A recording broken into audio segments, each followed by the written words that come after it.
चलिए आज एक बहुत ही अजीब जापानी मर्डर मिस्ट्री की गुत्थी सुलझाते हैं। देखते हैं इसमें क्या है।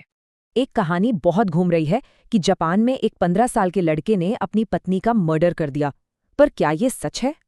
लेकिन पता है, ये कहानी जिस तरह बताई जाती है कानूनी तौर पर हो ही नहीं सकती। चलिए देखते हैं क्यों।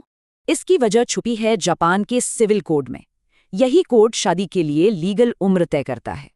तो हुआ ये कि 2022 में कानून बदल गया। अब जापान में शादी की उम्र लड़के लड़की दोनों के लिए 18 साल है। तो साफ है 15 साल का लड़का लीगली शादी कर ही नहीं सकता, मतलब उसकी कोई पत्नी हो ही नहीं सकती। तो सवाल ये है कि इस कहानी की डिटेल्स आई कहाँ से? चलिए थोड़ा और गहरा खोदते हैं। ये जो 15 का नंबर है ना, ये शायद कातिल की उम्र है ही नहीं, ये तो एक सजा है।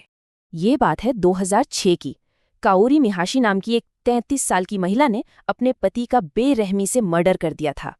और जानते हैं उसे सजा कितने साल की हुई? पूरे 15 साल की। तो ये है वो नंबर 15। तो यहाँ पहेली का पहला टुकड़ा मिला। 15 कातिल की उम्र नहीं बल्कि सजा के साल थे। ठीक है, अब कहानी के दूसरे हिस्से पर चलते हैं।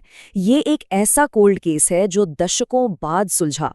1999 में नामिको ताकाबा का मर्डर हुआ था और उनके पति ने 26 साल तक उस क्राइम सीन को वैसे का वैसा ही रखा।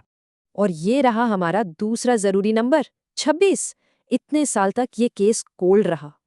हाँ, इस केस का कनेक्शन भी बचपन से था, लेकिन मर्डर करने वाला और विक्टिम दोनों ही अडल्ट थे। तो अब आता है आखिरी सवाल, कहानी में 15 साल का लड़का वाला एंगल कहाँ से आया?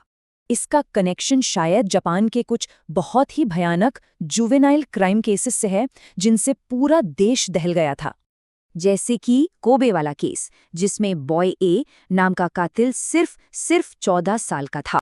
तो इन केसेस में कातिल बच्चे जरूर थे, पर उनके विक्टिम्स उनकी पत्नियां नहीं बल्कि दूसरे बच्चे थे। तो अब जब हम इन तीनों केसेस को एक साथ रखकर देखते हैं तो तस्वीर थोड़ी साफ होने लगती है। तो लगता है कि ये कहानी 3 अलग-अलग सच्ची घटनाओं के फैक्ट्स को मिला के बनी है। ये दिखाता है कि हमारे दिमाग कैसे अलग-अलग कहानियों के टुकड़ों को जोड़कर एक पूरी नई कहानी बना लेता है। और ये एक बड़ा सवाल खड़ा करता है, ऐसी और कितनी कहानियां हैं जिन्हें हम सच मानते आए हैं पर वो असल में सच्ची हैं ही नहीं?